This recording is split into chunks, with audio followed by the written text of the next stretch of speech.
Who the hell can wait till morning? Talk now at latenightsportsradio.com. Me because I suck.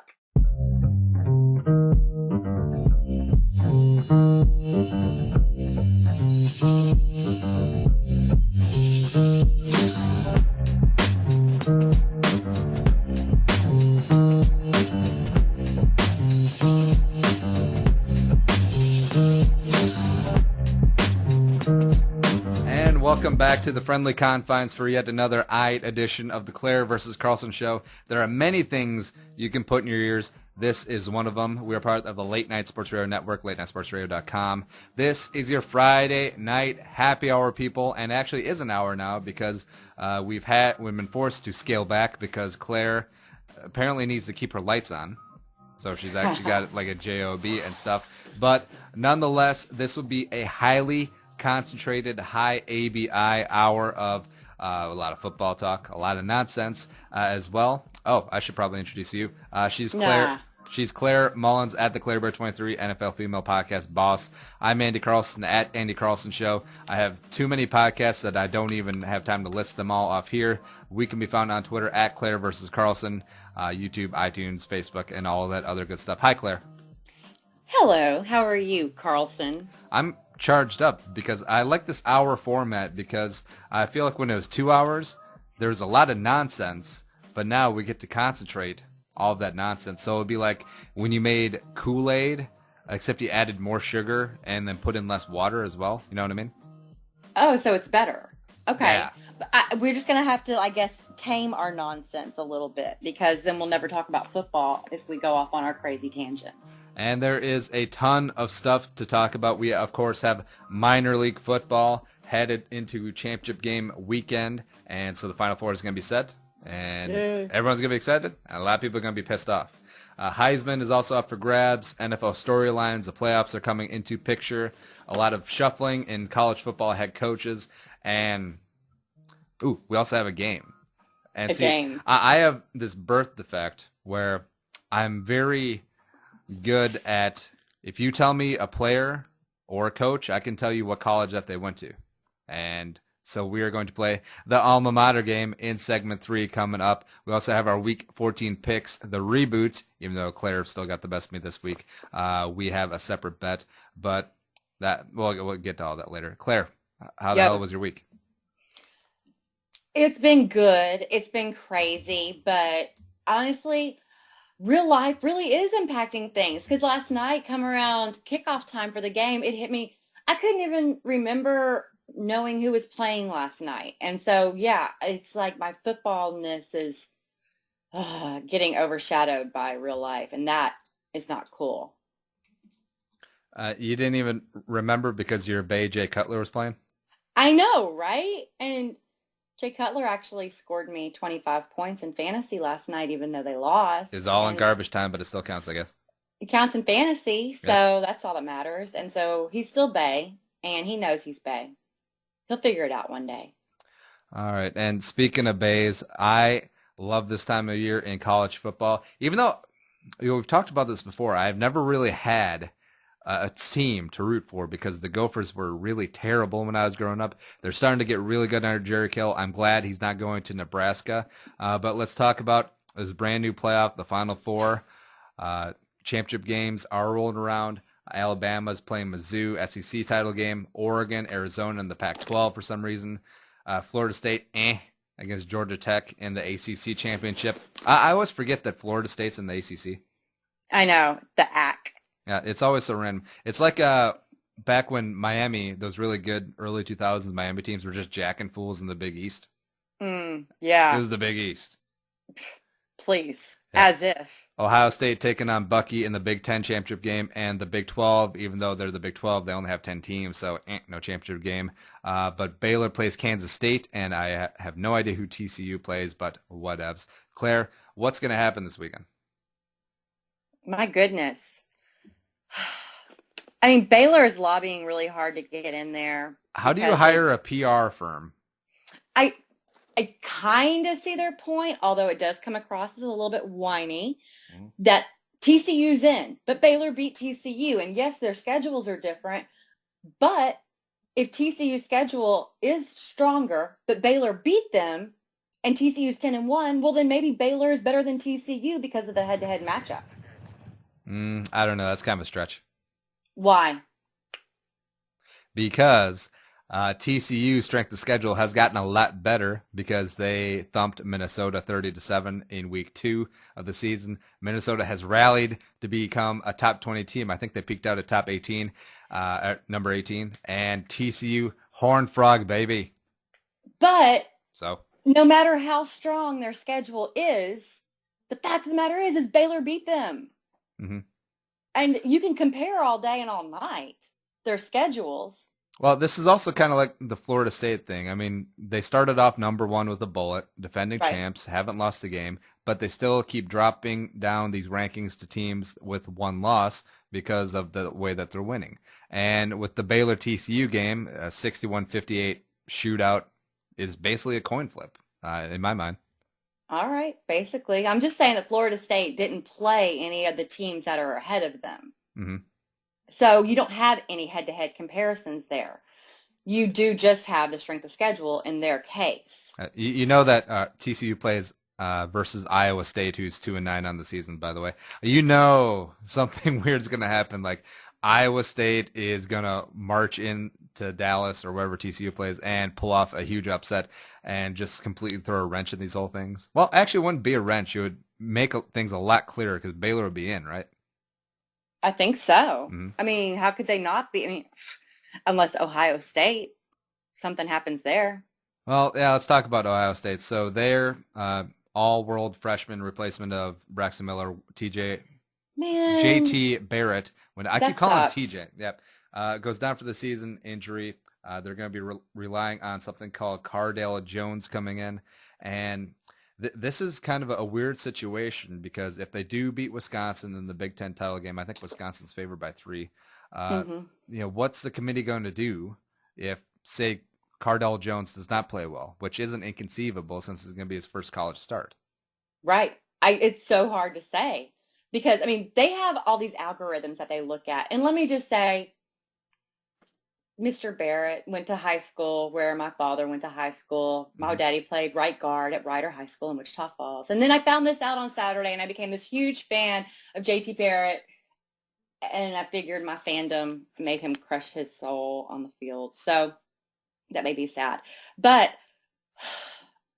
I mean, these algorithms are going to have to come in handy because if you just look at it and you look at who they played and everything else, we come to our own conclusions. But they have specific criteria that was laid out before any of these teams had a single victory on the season. Mm-hmm.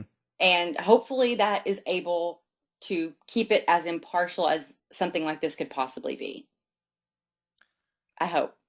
I don't know. You've seen Barry Alvarez on those shows. I don't think he's too big into algorithms. You know what I mean? Well, I know what you mean. I do. But there are, 12 of them now, and they're the ones who are deciding, and they're given specific instructions that were laid out before the team started playing. So hopefully they're able to look at it with as much of a discerning eye as possible. Do you think that there's going to be some inherent conflicts of interest because Barry Alvarez is the AD at Wisconsin who is playing Ohio State in the Big Ten title game, who is potentially going to be on the bubble here? Because you got to think of Ohio State wins, even with their third-string quarterback, that Alvarez is definitely going to put them in the top 4 because of his interest with the Big Ten, with Wisconsin. Also, Jeff Long is the AD at Arkansas, I believe. Mm-hmm. And then all these other guys, most of them have current affiliations with major college programs. Don't you think that kind of leads to a conflict of interest? I think that we'll have to wait and see how they select. I mean, if they're able to keep their loyalties to themselves and not let it play out during the playoff team selection, then apparently they're better than the conflict of interest. But at some point in the future, these people are going to be affiliated with somebody. Mm-hmm. And at some point, there's going to be a conflict of interest that people act upon. Right now, I don't think we know who is going to act upon a conflict of interest. Jeff Long puts Arkansas in the Final Four. Okay. Well. They are pretty hot right now. I'm not going to lie. Yeah, I've never been a Brett Bielema fan, but the Hogs are playing pretty well right now. Have you seen that picture of Brett Bielema shirtless? Because Which that's a one? bit. Oh, I don't know. I've just seen the one. His I don't wife's know. pretty cute, though. Well, that's what I hear. I haven't Mhm. seen her. All right, so of these Final Four, I think Florida State's going to have a tough time with Georgia Tech, except they'll probably win because LOL Mm-hmm. FSU. TCU is obviously going to beat Iowa State. Baylor should beat Kansas State, and Mm-hmm. so that will be a mess there. Oregon might have a tough time at Arizona, except I think they ultimately get done. And Alabama should completely roll Mizzou in the SEC title game. So my Final Four, I've got. Oh, also, I think Wisconsin's going to give Ohio State a hell of a game. That's kind of a coin toss, in my opinion, going down. So my Final Four, I've got Alabama, Oregon, Florida State has to be in, and then the last spot, TCU, Baylor, could flip a coin. Mm.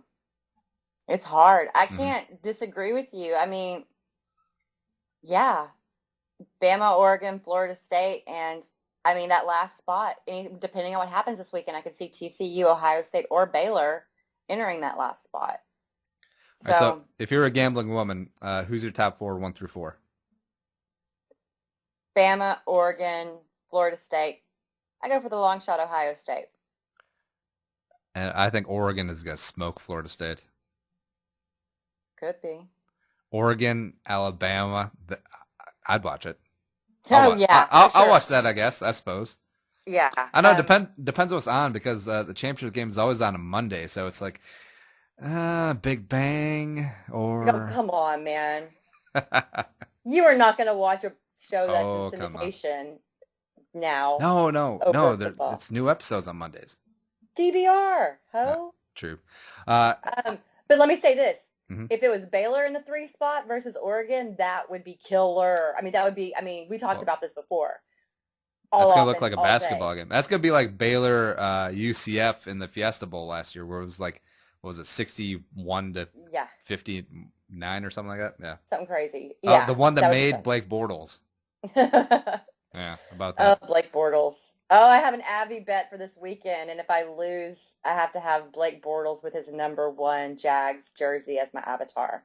No. You should do a Lindsey Duke one, even though they're broken up. No, that's not my choice. It's Fine. the Jags fan I'm betting's choice. All right. Also, not their choice. University of Alabama, Birmingham, UAB, the Blazers, shutting down their football program, and we've all seen the video of administrators explaining it to the team. A lot of emotion there. Probably justified, almost riots, but there are definitely protests, and you just feel so terrible for these kids. Like some of the players, I don't know if you saw the extended video, but some of the players airing their grievances, and he's right. A lot of these kids came from thousands of miles away to play for this program, and now it's being pulled out from underneath them. Right. I mean, and you think about of course it's UAB. It's not it's not a huge name or whatever, but there are NFL players who come from UAB. Joe Webb. And Roddy Joe White, Webb, baby. for a couple. Yeah. What's Rod he ever White, done? who actually plays when he's not injured, unlike some other graduates. Anyway, I know. I'm being catty. But you wonder, did they give up other scholarship opportunities maybe to go to UAB? I don't know. And what other opportunities are they going to have to further their college career at another institution? Because I don't know. Who can say? I don't know. I saw a little bit about what the changes, the rules are going to be. I read somewhere, I glanced and thought I saw that their scholarships were going to continue to be honored. Mm-hmm. Yeah, but you have to do that. You do have to do that? Yeah, well, they don't have to, but it's definitely the right thing to do. And did you see the amount of money they are paying to get out of their football commitments for the next few years? A lot. Millions to get out of these games with, other teams that now have to find someone else, I guess, to schedule. And plus conference affiliation, they're dropping UAB from all the other sports as well. It's crazy. Yeah. But there are, I think, we talked about on the NFL female podcast, and I think are 26 other schools who make less money off of football than UAB does, and their programs are still intact. And I kind of wonder, were all steps taken here to ensure that the program could go on, or is there more to this story than we could possibly know? Yeah. And I feel like there is. Talking about the conspiracy theories, everyone's saying that the board of trustees at the University of Alabama, Tuscaloosa, Roll Tide, had something to do with this, because even as small as UAB could be, potentially taking away recruits, where if that is true, how petty is that? You are the University of Alabama. Yep. Why do you care about a small, proud school poaching away maybe 1 or 2 recruits a year? You're freaking Alabama. Yep. If that has anything to do with it, that would be pretty upsetting, because that would be like Texas A&M dipping their hands into Texas A&M Kingsville, which is down by Corpus Christi in the middle of nowhere, and saying, oh, we're going to take your football program away because you're stealing some of our recruits. But the recruits aren't going to choose to go to Kingsville or UAB over the premier school. They're, I don't know. It seems very, very petty and upsetting. And you got to think a lot of these schools, I know the UAB only started their football program, I don't know the date from me, but it wasn't too long ago. But you do have to think with this whole new power structure of the Power 5 conferences that a lot of these smaller schools and smaller conferences potentially might fold or have to drop down to 1AA. I'm never going to call it FCS or FBS, whatever they call it. Right. Yeah. And it's just sad. It is. I mean, these are people who are kind of on the bubble and they get an opportunity somewhere, and I don't know. You just take away so much of their ability to be seen and potentially have a career beyond the college level. And it's kind of upsetting for those poor guys. Plus, it's just players, staff, coaches, their families, local businesses, everyone who is just going to be hurt by this. Yeah. So it's really, really devastating. And, I'd heard a lot about the football games were made up about 50% of student body and faculty, and the rest were people who lived in Birmingham who wanted, something to do with their family, and they would go to these games, and now that's being taken away. So it's just a bummer all the way around. Another bummer all the way around was Michigan firing Brady Hoke. Writing was on the wall. Seems like a good guy, not the fit for Michigan. And the thing is, the whole Harbaugh thing is being thrown around. Les Miles' name as another Michigan man, even though the new Michigan AD has said that we need to throw out that whole Michigan man thing because it is played out. And what does that I mean? agree. Well, Michigan man was termed by Bo Schembechler back in the day, and is a term of endearment that a head coach needs to be a Michigan man, either come from the school or part of a staff that head coach at the school. And Lloyd Carr was a Michigan man, Brady Hoke was a Michigan man, Rich Rod, and not so much. And that was one of the big strikes against Rich Rodriguez, which I think was completely unfair to him, because every move that he made up there, we don't like this offense, we don't like your defense, we don't like the recruits type of players that you're bringing in. And they sabotaged Rich Rodriguez from the beginning. And I think it's so kismet, ironic, not even ironic, just justified that the day that Michigan fires the Brady Hoke, Rich Rodriguez wins Pac-12 Coach of the Year. Yep. Baby. Yep. Yeah, it's kind of impressive. And the other thing about Brady Hoke, real quick, that besides, his coaching ability with the players that he recruited, apparently, was his voice. If I was a Michigan person and I had to listen to him speak, I would freak. His voice is the most grating voice of any coach I've ever heard. No, Matt Foley, Van Down by the River. Yeah, totally. I am thrice divorced. It goes from high pitch to, I don't know, I can't even describe it. Anyway, so yeah, Rich Rod wins Coach of the Year essentially, and they have to get rid of his replacement at Michigan because he's awful. And that's kind of funny whenever you see how they treated Rich Rodriguez up in Michigan.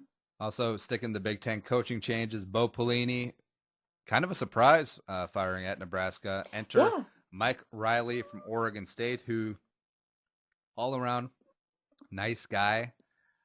You hear the wonderful stories like his coaching staff is a family. I believe one of his assistant coaches donated a kidney to another assistant's wife. And you just get great stories like that from Mike Riley. Wasn't a great NFL head coach, but had done good things up there in Corvallis.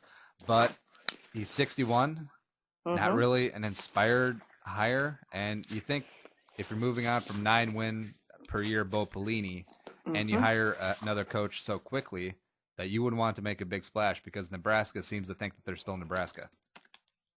And the question is, are they? I don't know that they are. I think they've just lost a lot of their recruiting ability, and they've not exceeded the expectations that had been set forth in fairly recent memory up there. And so, I can see being frustrated with Bo Pelini, and I'm thinking maybe there's some internal stuff that went on there because, it's not like they didn't experience some good wins that have potential. It's not like he did a horrible job. It just wasn't what they think the caliber of football should be in Nebraska. And every program thinks that. And so I feel like they're making, not every program, but a lot of programs who've experienced success and go through a period where they're not experiencing that success, they're looking for the next superstar. And so the competition to get a head coach that's capable of taking you back there it's huge. And the chances that Nebraska is going to land that guy or landed that guy who's going to take them back to the promised land over the Bo Pelini, it doesn't seem very realistic to me. I don't know. It feels like they took a huge chance, and I don't think it's going to pay off. Yeah. Nebraska needs to realize that it's not 1997 anymore. This is not the Big Ten. And they're just not a national power anymore, because back in the day, 70s, 80s, 90s, with Tom Osborne running the option, they could get high-profile recruits because not every single team played on national television. Nebraska was one of those teams. Not so much anymore. Exactly. So they've lost a little bit of their athletic luster, I think, and I don't know that changing head coaches is going to be the answer to the program. But again, maybe there must have been something internal going on also. It could be. But, if you're going to fire a head coach like this, like Bo Pelini, who had success, even though he rubbed people the wrong way, make a splash hire. Hire Scott Frost. Beloved alumni, offensive coordinator at Oregon, bring in young guy. He'd be very akin to a Cliff Kingsbury, even though that's not really working out on Texas. I was about to say, they're not doing so hot, but that's okay. Or Nebraska should have gone after Jim McElwain, who we'll talk about real quick, or a Craig Boyle at Wyoming, who I have a lot of respect for what he did at NDSU. Someone up and coming rather than Mike Riley, who's had an established career, but it's much closer to the end than the beginning with him. Right. Absolutely. I can't help but agree with what you're saying there.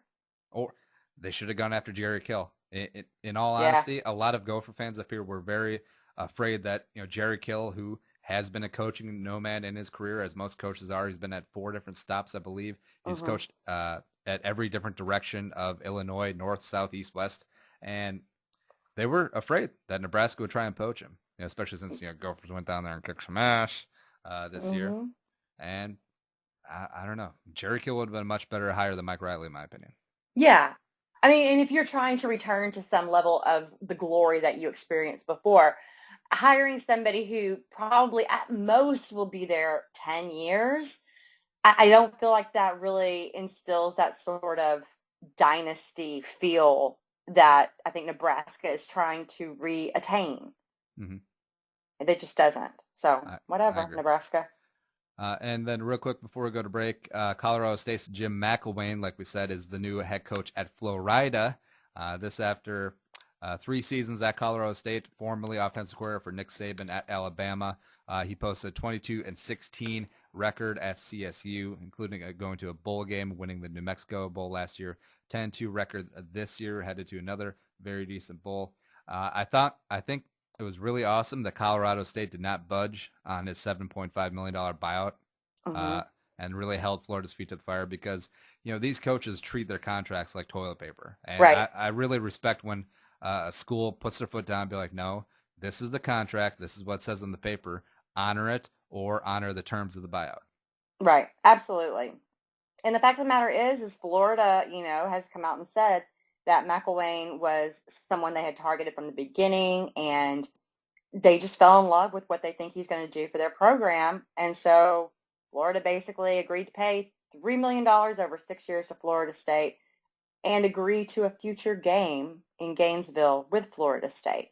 So I found that part interesting. I didn't realize that those things were included in these sorts of negotiations. You mean Colorado State? That's what I meant to say. What did I say? You said Florida State. Oh, my bad.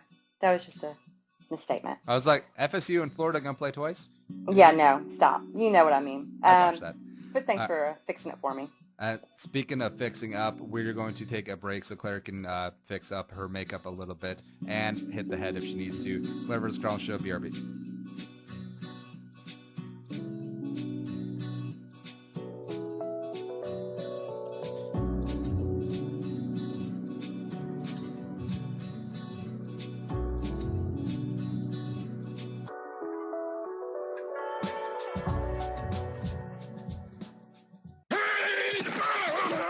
Millionaires are being made all season long at DraftKings.com, America's favorite one-week fantasy football site. 1 week fantasy means no season-long commitments. Play whenever you want. Got a player who's hurt?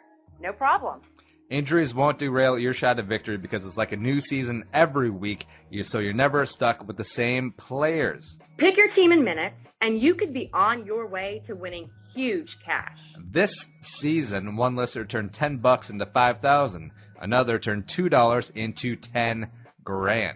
And a new millionaire has been crowned nearly every week this season at DraftKings.com. You could be next. Imagine winning $1 million in one day just playing fantasy football at DraftKings. Head over to DraftKings.com now and use promo code SPREAKER to play free in the $10 million Fantasy Football World Championships. DraftKings.com. Bigger events, bigger winnings, bigger millionaires. Enter Spreaker now at DraftKings.com. DraftKings.com, that is DraftKings.com.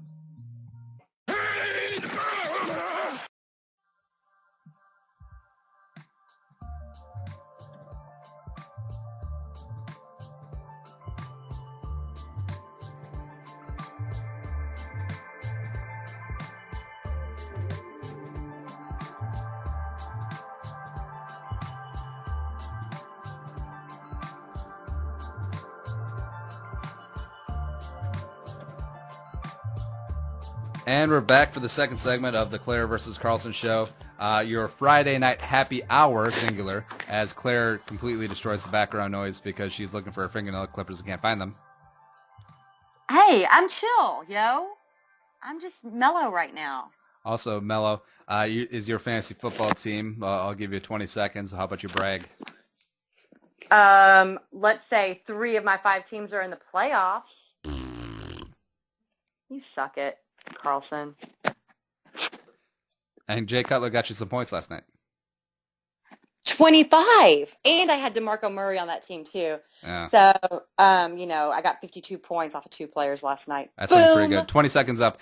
20 seconds for me. I have a new podcast called Football Convos, which will be a 5-day-a-week sit-down interview. Well, not really sitting down. Oh, they might be sitting down in audio form. Conversations with players, coaches, contributors that make the game of football great. Check it out. Launching January 5th. First interview will be Darren Nelson, College Football Hall of Fame inductee, former Stanford Cardinal, Viking, Charger. It's going to be awesome. I'm very excited about that. Launching January 5th.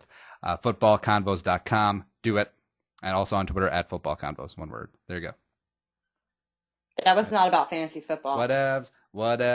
What's the deal with Manziel not starting? How heartbroken are you?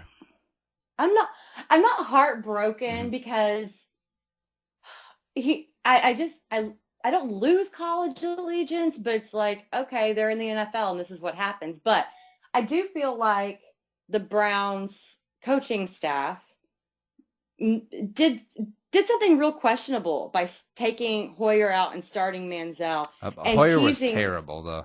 But the controversy that surrounds Johnny Manziel being on the bench in the NFL. I think they were just throwing controversy aside because they were trying to win a very important game to help their playoff causes. And they still lost. And Johnny had flash of brilliance, but also took a nap when.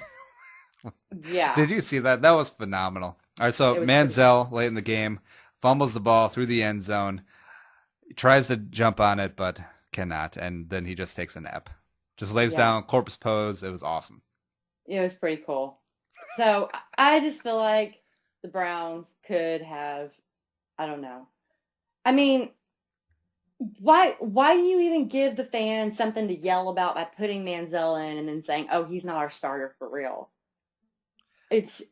I get that they're trying to win the game. I get it. But now Hoyer's your guy again. And I don't know. I just feel like it doesn't do anybody in the long run any good, given that they still lost the game. And yeah, that's hindsight. But the chances of them still losing the game were there when they put Manziel in and started this little mini controversy. Well, maybe they did it as a free roll because if they still lost, they could go back to Hoyer. But if they won, and they'll obviously have that win in their back pocket, and then they'll go to Manziel, worst case scenario. Yeah, well, I guess we'll never know that other scenario that you just laid out. Yep. And Cleveland is 7-5, still quasi alive in the AFC playoff race as that is bunching up. And let's glance at the playoff races here real quick.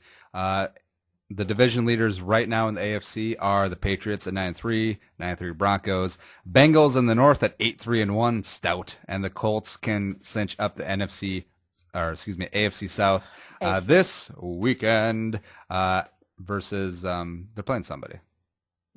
Tennessee. No. Yeah. Are they? Well, they are. But they can clinch it this weekend against Tennessee? I didn't know. They can clinch it because the Texans are still in the wild card hunt at 6-6. I guess they're still in the divisional hunt, but a lot of things have to go right because 3 games remaining. Texans lose, Colts win, and also you guys have a head-to-head matchup left, correct? Yeah, we play next weekend. And of course, the Colts are 8-4 and the Texans are 6-6. So yeah. Driver's seat right now in the wild card. Chargers at 8-4, still have a shot to win the West as well. Miami 7-5, and then 5 teams are also at 7-5. Chiefs, Bills, Ravens, Steelers, and Browns. Dolphins in right now due to the wild card tiebreakers, which are long and arduous and very wordy. So I'm just going to take the NFL's word for it at this point. And the Bengals at 8-3-1 are also projected to be the 3rd seed in the wild card. So yeah. No, 3rd seed overall. Overall, sorry. Yep. But in the wild card, they'll be in the wild card hunt. And really a big game coming up this weekend is Patriots at Chargers, 9-3 at 8-4. This is going to be a long way determining if the Patriots can hold off the Broncos for that number 1 seed. Also Chargers coming off that big win over in Baltimore that nobody saw coming. And this is going to be a good game. Maybe. The Chargers have been known to take a poo in a bed on occasion. I feel like Tom Brady always owns at Qualcomm Stadium too. I don't know. The Chargers may be 8-4, but they're just one of those franchises that until they win the Super Bowl, I'm going to think they're going to lose every week. Because they just have proven to be so capable of being crappy whenever it's important. Well, I don't know. Ryan Matthews is quasi-healthy again, run the ball pretty well. Actually, didn't he have an injury last weekend, though? I don't know. He's always got an injury. He's never not injured. That is unfortunate, too. And he had to come in as the burden of trying to replace LaDainian Tomlinson and has had a pretty up-and-down career. A lot of injuries in there. Still a ton of potential, though. And the Patriots, you're not buying into the Bieber curse? I don't know, man. The Steelers hung out with Bieber and then lost to the freaking Jets. So yeah. I think the curse might be tangible. Well, and there are other examples, I think, in the NBA and whatever of the Bieber curse being a legit thing. So I don't know. I mean, it could be real, but my belief in curses, it takes a whole lot of proving to me to believe in a curse. Mama Juju Boo Boo. That too. I don't know what that your means. New Orleans medicine woman, witch doctor. Yeah, that's why I'm always in New Orleans. Moving over to the NFC, the reeling Cardinals are still technically the 1 seed at 9-3. Packers and Eagles also 9-3. Falcons are technically the 4 seed as they lead the NFC South for some reason at 5-7. Saints also in there at 5-7. Panthers 3-8-1 are still technically alive to win that freaking division. Wild card Cowboys with a big win last night, 9-4 in the driver's seat. Seattle 6-4 as well. Big game coming up, the late game on Fox at Philadelphia, and also in the hunt, Lions 8-4, the 49ers 7-5, and that's about it. I think the Vikings are still mathematically alive, but like 17 different things have to go correctly. So Yeah. not counting that. So basically, it's a 8-team hunt right now in the NFC. What are your thoughts? Goodness. I mean, the NFC just seems so much more clear-cut than the AFC. The AFC has really improved. There are a lot of teams that are in the AFC that are slightly above average, and there are more teams now in the NFC that are slightly below average that are still in the playoff hunt. And so the NFC just seems like it's much more clearly mapped out. Of course, there's a few games left to go, and things can still happen, but it's looking like it's pretty well set up in the NFC. I like the NFC better because I feel like all the 8 top teams, well, 7, we'll take out all the NFC South teams. The Cardinals, the Packers, the Eagles, Cowboys, Seahawks, Lions, and 49ers all have a chance to win and come out of it, which I really dig. But on the AFC side, you look at the teams that are in the hunt. I don't think the Chargers can win it. I don't think the Bengals, Dolphins, Chiefs, Bills, Browns, and sorry, but the Texans, I don't think any of them could come out of that. And there's only a couple power teams in the AFC. NFC is a little bit more evenly matched, especially with Arizona just completely in, don't want to say free fall, but they can't run the ball, and Drew Stanton is not a competent replacement for Carson Palmer. So out of the 16 teams in the NFC, 1, 2, 3, 4, 5, 6, 7 have winning records. And then in the AFC, you have 4, 5, 6, 7, 8, 9, 10, 11. 11. So that's what I'm saying about there are more above average teams in the AFC than in the NFC right now. Well, it's so random because it's thrown off because of the NFC South, because how bad they are. And also all the teams in the AFC North have winning records, in a large part, I believe, because they play the NFC South in this year's schedule rotation. They're just all so bad.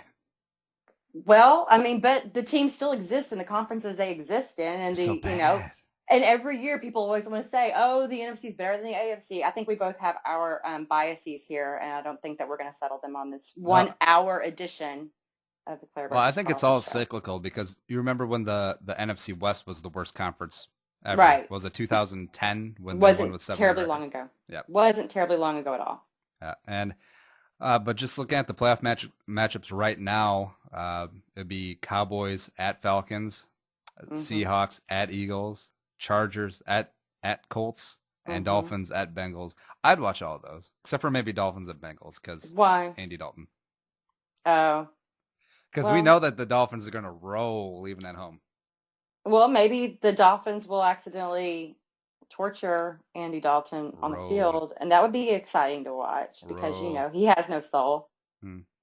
He's soulless. I suppose. Actually, the way it's set up right now, I think any of the 7 teams that are in the hunt for that final wild card spot in the 6th seed would beat the Bengals at home as the 3 seed. That's mean spirited, but I have no faith in Andy Dalton or Marvin Lewis for that matter in the playoffs. No, you shouldn't. You shouldn't. Yep. They are awful in the playoffs. All right, and also some more awful stuff. Ngata got popped for PEDs, 4-game suspension the rest of the season, Adderall. That really hurts Baltimore as he is the man on that defensive front. It's a big loss. Yeah, and luckily the Texans play them. I think it's week 16 maybe. So that's too bad. Man, couldn't have picked a worse time, but I'm being sarcastic. Couple more quick hits. Jadeveon Clowney, he gone. Yeah. Well, luckily we've been playing okay without him. How much do you blame the turf? How much do I blame the medical staff of the Texans? Should be the question. Well, like misdiagnosis or getting it wrong before the draft. What do you mean? No. He wasn't ready to return. He had not completely healed, and they gave him clearance to play, and he wasn't ready, and so now he injured it further, and he needs yet another surgery. Well, do you think that might have been some pressure from the top? I don't think so, because that's a huge investment for them. They would want him to be completely healed before they allow him back on the field. So that rhymed. So yeah, I don't think it was pressure.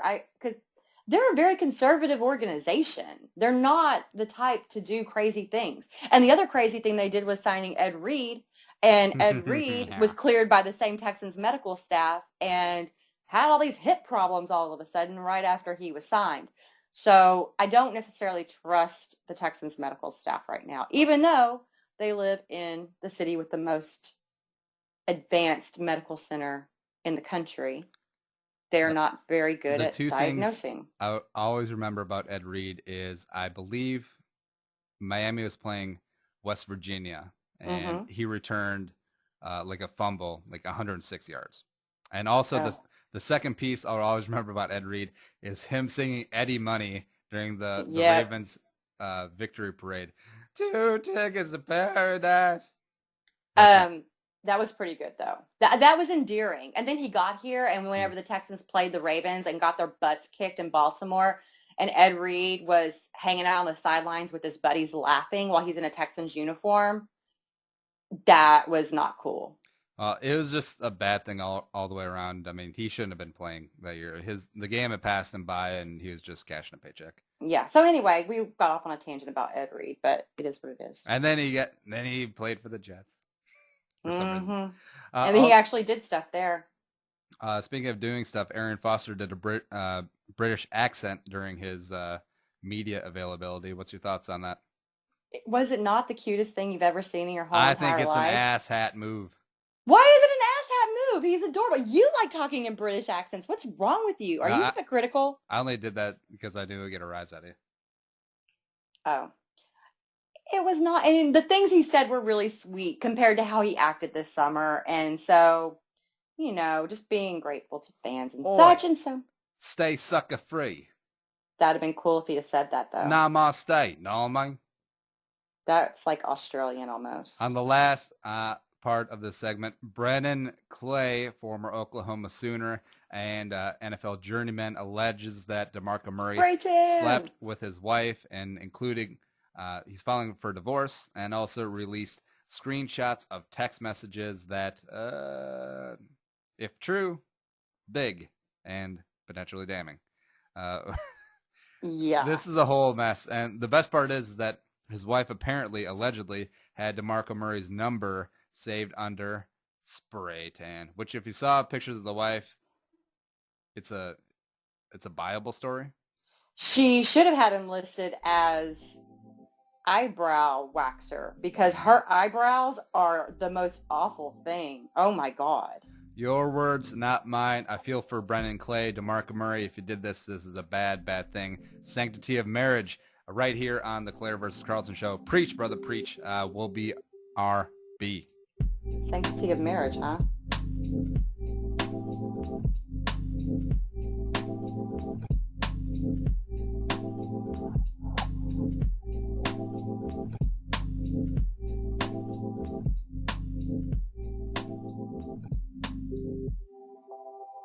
Hello? For daily conversations with the players, coaches, and contributors that make this game great. Regulators, mount up! We're coming! Football Convos. Visit footballconvos.com or visit us at iTunes.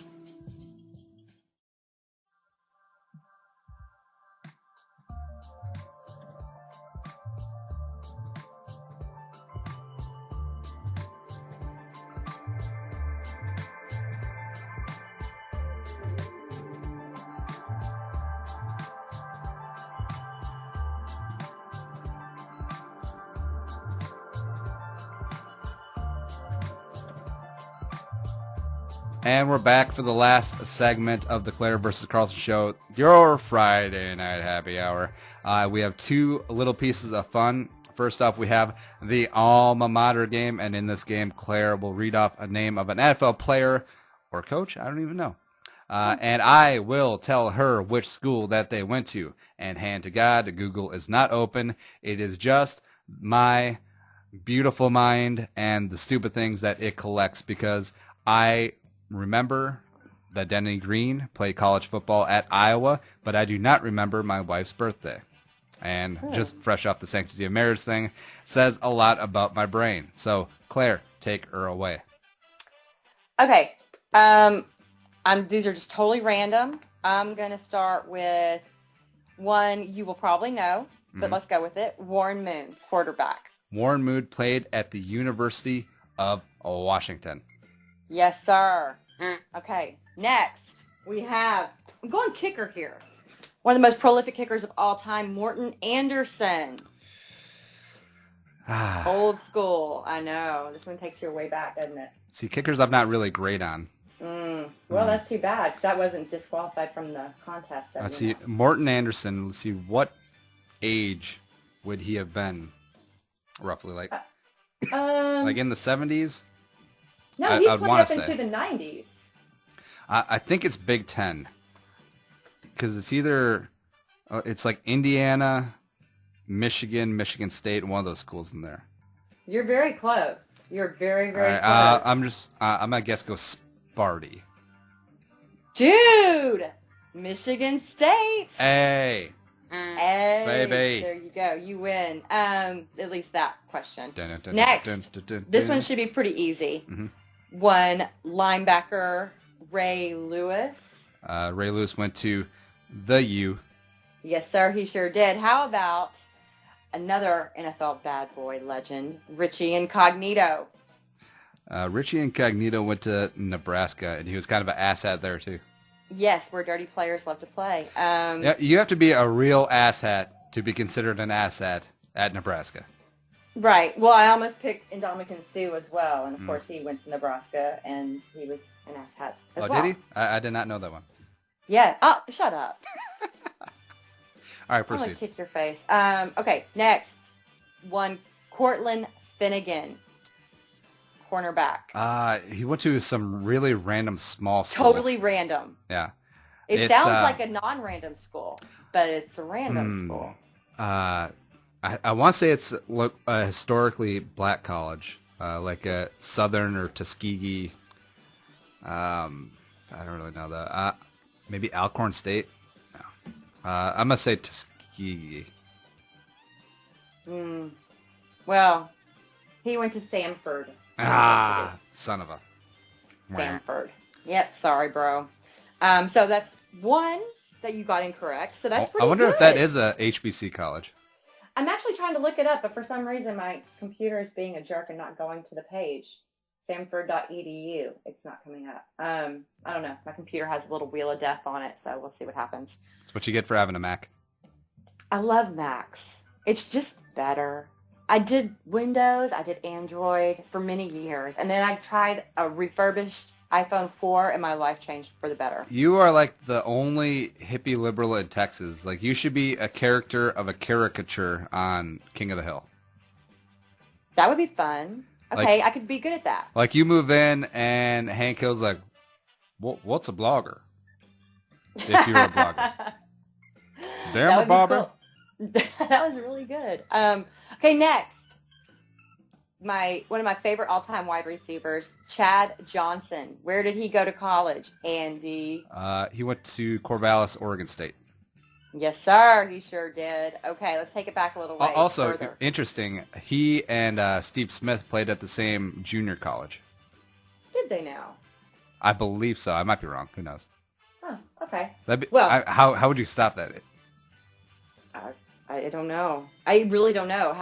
How did they not murder their competitors, basically? Because, yeah, they're pretty amazing. Anywho, let's go to Reggie White. Reggie White was Rocky Top, Tennessee. You got it. You got it. Okay. Ding. Walter Payton. Walter Payton, he definitely went to a historically black college. I want to say it's like Jackson or like Jackson. No, it's not Jacksonville. It's Jackson something. You're so close. Jacksonville State. Jackson State? We'll go with it. You got it. Hey, that's close enough. You win. Okay. How about defensive tackle Geno Atkins? of the Bengals? I think Gino went to Pitt. Ooh, Georgia. Georgia, damn it. Damn it! You got 2 wrong. That's so awful. I think you'll be okay. Wah. Yeah, pretty much. See, I think I got it confused because everyone compared Aaron Donald to Gino, and Aaron Donald obviously went to Pitt. So obviously, I didn't know that. Obviously, OBV. Yeah, okay. So how about let's move on to a linebacker, prolific, currently playing, Patrick Willis. Where did he go to college? Patrick Willis went to Ole Miss. Hotty toddy. Gosh almighty, who the heck are we? Wow. That's pretty nice, dude. Pretty happy that you're doing so well. Now that I think about it, you're going to know this one, but I'm going to go with it anyway. Offensive tackle. No. All right, fine. Offensive tackle, Browns, Joe Thomas. Joe Thomas went to Wisconsin. Yeah, I figured you would know that. And the best part is when he got drafted, he was out fishing, which is really? the most standard Joe Thomas thing to do. It really is, right? Yeah. Who knew? Anyway, next. Wide receiver, Anquan Bolden. Anquan Bolden went to Florida State, where he was also a part-time quarterback. You know everything. I don't even want to ask you anymore because you know almost all of them. He also went to high school in the Muck, which is the most southern part of Florida, almost near the Florida Keys, except it's a very impoverished area. A lot of big, talented football players have come to that area. I think Calvin Benjamin's from there. And it's just like a factory of quality football players because of it's such a hard upbringing, and people work so hard to get out of there. Well, there you have it. Next up, Julius Peppers, defensive end. Julius Peppers played football and basketball at the University of North Carolina. Well, aren't you just something? Okay, North Carolina. Let's take it back a ways. Let's go look at one of the dirtiest players ever to play the game, Bill Romanowski. That's a good question. I do not know, but I will put out a guess of Penn State.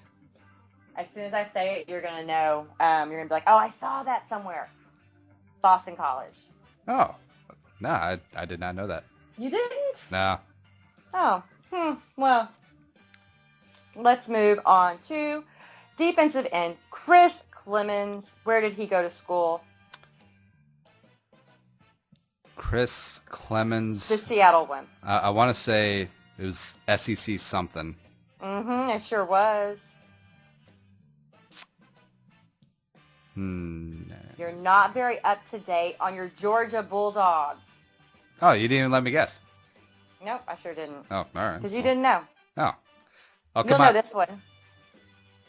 You'll know this one. Yes. Quarterback, Drew Brees. He went to Purdue. Yes. Him and Joe Tiller threw it 70 times a game. There you have it. Okay. One of my favorite butts in the NFL, cornerback, Tremaine Brock. You won't guess this one. I feel like cornerbacks always come from really random tiny schools. So I'm going to say University of Tennessee Chattanooga. No. He went to Belhaven University. Who's ever even heard of that? The president of Belhaven can't even pick out where Belhaven is on a map.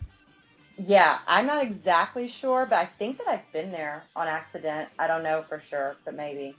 Yeah, so Belhaven University. There you have it. He's from Gulfport, Mississippi, so another one of those, very southern areas. Oh my gosh. Oh my gosh, y'all. Y'all got some tennis shoes? Yeah, so Belhaven, I don't know. It is what it is. But he did also attend University of Minnesota and was suspended because of academic issues. So, an athletic academic scandal of Minnesota, you don't say. You don't say, says Clem Haskins. Can you believe it? Yep, shock. Okay, so let's rebound with one that you'll definitely know. All right, how many we got left? 3? We got 3. All right. Defensive end, Jared Allen. Jared Allen went to Idaho, not Idaho State, not Boise State. Not Idaho State? Actually, yes, he went to Idaho State. Yes, Idaho State. Mike Iupati and Mark Schlereth went to Idaho. Jared Allen went to Idaho State. Okay, how about Kurt Warner? Kurt Warner went to Northern Iowa. Yes, sir. Played in the Unidome. The last one's going to be easy, I think, for you. Frank Gore. The U. Yep. So, 1, 2, 3, 4, 5. 5 incorrect, so you scored a 75 out of 100%. C's get degrees, baby. There you go. There you go. I think that's a pretty decent rate. Yeah, absolutely. I'm impressed. Now, it's probably not as lofty as, since I came off pretty cocky in all the intros, but 75 ain't bad. No, it's really not. I mean, when you look at the ones that you did get, knowing where these players came from is kind of impressive. Next week, we flip the scripts on the alma mater game, and I ask Claire, where did Kyle Orton go to school? I don't know. Purdue. He replaced Drew Brees. I don't know. And then Curtis Painter replaced Kyle Orton. How messed up is that? That's upsetting. Also upsetting is our Week 13 picks. As we remember that we reset after the Thanksgiving games. I conceded defeat. I will change my avatar for the duration of the NFL playoffs to whatever Claire deems worthy. The best part is I have like 5 Twitter accounts now, so whatevs. And we reset it, and we picked a game straight up. We also both picked Dallas last night in that bloodbath. But unfortunately, the 2 games we differed on, Tampa versus Cincinnati and Kansas City hosting Denver. Claire got the right side on both of those. So she's leading 10-4. I'm at 8-6. We have Week 14 game slate going on. Like I mentioned, Dallas over Chicago last night. First game at the Nooner, Pittsburgh at Cincinnati. Who you got? Gosh, golly gee. I'm going to go with Pittsburgh, even though they're in Cincy. I have Pittsburgh on the road as well. I think they'll be sufficiently pissed off from that New Orleans game. And Cincinnati, I still do not trust Andy Dalton. That's my bottom line about everything, really. Don't. St. Louis at Washington. Who you got? St. Louis is, kind of riding a little bit of a high, I guess. I don't know. Let's go with St. Louis. I'm going to St. Louis, too, on the road. Washington is completely imploding. I would not be surprised if Jay Gruden as well as RG3 are completely washed out next year. St. Louis is getting hot. Jeff Fisher is doing a pretty good job. I still think that they're going to try and draft a quarterback or bring in some new blood or bring Sam Bradford back at a very, very reduced rate. But Sean Hill playing pretty decent. And your boy Case Keenum has not gotten the field. Is he even still on the active roster? Who knows? I don't think he is. New York Giants at Tennessee Titans. Who you got? New York Giants. Even though both are awful. Both are terrible. I have Tennessee at home because Mettenberger has been playing okay. Yeah. He's been playing better than Bortles, that's for sure, who is clearly fading down the stretch. Definitely. Yeah, Bortles. Ooh, everyone in the AFC South is supposed to be so scared of Blake Bortles. What anyway. Giants. I have Tennessee. All right, so you have Giants. I should probably mark that down correctly. Carolina Panthers, the 3-1 Carolina Panthers at the 5-7 New Orleans Saints for some reason. Who you got? They're in New Orleans. I'm going with New Orleans. Same. New Orleans has lost 3 straight games at home, except Carolina is terrible. I saw that up close and personally last week. They're just bad, and Cam is hurt, and they can't do anything on offense. So, yeah. New York Jets at Minnesota Vikings. Who you get? Minnesota. I got them as well. I think Rex might be fired by the time halftime rolls around. Maybe so. Yeah, on the flight home or something. Poor Rex, but I think Zimmer is just going to take him to the woodshed. I'm pretty happy about that. Baltimore at Miami. Big game for the wild card race. This is a good one. This could be a good game. And the fact of the matter is Miami played like crap on Monday night. Like both of those teams, I wish they could have lost because that was just the most unentertaining, uninspired football I've seen. I'm going with Baltimore. Really? On the road. I'm going to go. I went with Miami at home. I think losing Haloti Ngata would be really big. I think Lamar Miller will have a pretty damn fine game if he's healthy and ready to go. So I got Miami at home. Differing game. Indianapolis Colts at the Cleveland Browns. Who you got? Man, this is going with pure want, pure desire. I want the Browns to win. I have Indy on the road. Finally closes the door on Cleveland season. And you know what that means? It means it's going to be Manziel time. So Cleveland, come on, lay it down so you can see 3 games of glorious Manziel, because once you're out of contention, there's 0 point of starting Hoyer, right? I think so. Yeah. Yeah, go ahead and put Manziel in. Give him a chance. And I think if worse comes to worse, put Manziel out there for trade bait, honestly. There are teams that need quarterbacks. Yeah, but then are you really going to roll with Brian Hoyer? I mean, he's a nice dude, but he's a Jag. He's just a guy. I don't know. Maybe they need other stuff. Houston at Jacksonville. Plus, so going back to Manziel, if they trade him, how pissed off are you going to be? Because they had to have sold hundreds of thousands of Manziel shirts and merchandise and jerseys. Yeah, well, and LeBron is going to opt out and leave Cleveland. That's actually funny because he can't opt out after a year, I think, I read. Yep. So, anyway, Houston at Jacksonville. Come on, bro. Why'd you even ask that? Oh, no, I'm just wondering. You know the answer. I'm a homer, and it's at Jacksonville. Come on.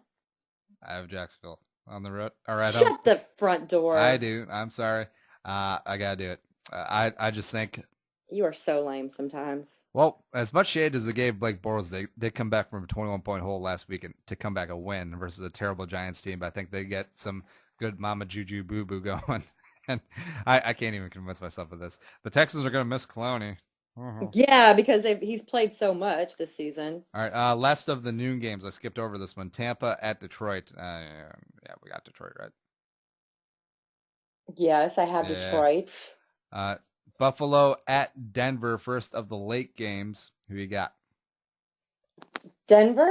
I think Denver. I got Denver as well. Puts a big wrench in Buffalo's playoff hopes. Kansas City at Arizona in a kind of okay matchup of 2 teams that are kind of coming off pretty piss-poor losses. Kansas City got taken to the woodshed by Denver, even though I thought they might put up a really good fight, inspired by Eric Berry. And then Arizona, of course, got their asses handed to them in Atlanta by a really terrible Falcons team. Who you got? Ugh.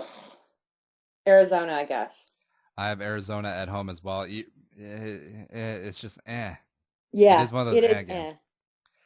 Seattle at Philly in a game that's not I'm really looking forward to this one. It's going to be awesome. Who you got? I'm going with Philly here. I'm going to Philly at home as well. Oh, man. Even though Seattle is getting back, Bobby Wagner, Cam Chancellor at full health. They are getting healthy at the right time, which kind of scares me. But bottom line is they can't throw the ball. And even though the playoffs is all about running and defense, you got to be able to throw the ball at least a little bit. Yeah, you kind of do. So let's go with Philly. Your quarterback running can't be your second best offensive weapon. No, it really can't. All right, San Francisco at Oakland, Battle of the Bay. Who you got? San Francisco. I have San Francisco as well, even though I straight up dropped Kaepernick in fantasy. He's awful. New England at San Diego. New England has been out there all freaking week. Who you got? New England. I have the Patriots as well. I'm not going to bet against Tom Brady on the West Coast. And the last one, Monday Night Football. Atlanta at Green Bay. I mean, come on. Well, there were a few games last week where everyone said, come on. And those games didn't turn out like everyone thought they would. At the same time, I'm picking Green Bay. But I'm not going to be we all know Green Bay is going to win this. Because Atlanta can get hot whenever it's do or die. I'm not saying they're a better team than Green Bay. I'm just saying sometimes Atlanta gets hot. Yeah, which really sucks. If they win their division at 7-9, even though I've said this many times before, if you win your division, you deserve to get a home playoff game. But then Dallas is going to come in at 10-6, 11-5, and then just lose. It's kind of sad. And then Atlanta gets taken to the wood chipper the week after probably in Green Bay. Even though Green Bay can't win at Lambeau in the playoffs. They can't? No, they cannot. Oh, I didn't know that. Yeah, that is all. So we differ on 4 games, and I'm 2 games down in our second one with 4 weeks to go. We differ on Tennessee versus the Giants. I got Tennessee. You got the Giants. Miami versus Baltimore. I got the home team. You got the terrible team that nobody likes on social media. Indianapolis at Cleveland. I got the Colts. You got the Brownies. Jacksonville versus the Houstonian Tejans. I got Jags. Jackson DeVille is the name of their mascot. I Yes. just learned that this week, and that's very cute and endearing. Yes, he looks just like Chester the cheetah or whatever from the Cheetos commercials back in the day. Wow. All right, Claire. That's pretty much it. We're all out of time. Do you have anything else to say in this turbo edition of the Claire-Vs-Carlson Show? No, but check out the NFL Female Podcast on Wednesday night at 7 Central, because we will be having one Ernest Biner on of the Cleveland Browns, the running back, the fumble, and he's writing a book, and he's coming on the show. Yeah, make sure to bring that up right away, because that will – I feel so bad for Browns fans because, I mean, as a Vikings fan, you do have the feeling of the cursedness. It's not even close to Browns. No. Right? They have the Biner fumble. They had John Elway in the drive, and then a red right 88 where Sipe threw his interception where they could just kick the field goal. And, yeah, it's Tim Couch. Yeah. Yeah, Tim Couch. That's enough of a curse in and of itself. Yeah, it is kind of sad. But we are out of here. She's at the ClareBear23 on Twitter. I'm at Andy Carlson Show. Also, check out footballconvos.com. Maybe eventually I'll get Ernst Binder on there myself. We can be found on Twitter at Claire-Vs-Carlson. Check out our YouTube page, latenightsportsradio.com, and iTunes, on Facebook, all that good stuff. I really hope you enjoyed this 1-hour turbo edition of the Claire-Vs-Carlson Show. I believe we're going to keep this format going forward, as Claire is busy with life, and I should probably do some things to keep the lights on as well. But we will jam all the fun into 1 hour as always. So say goodnight, Claire. Good night, Claire. Bye-bye. In my opinion, that sucked.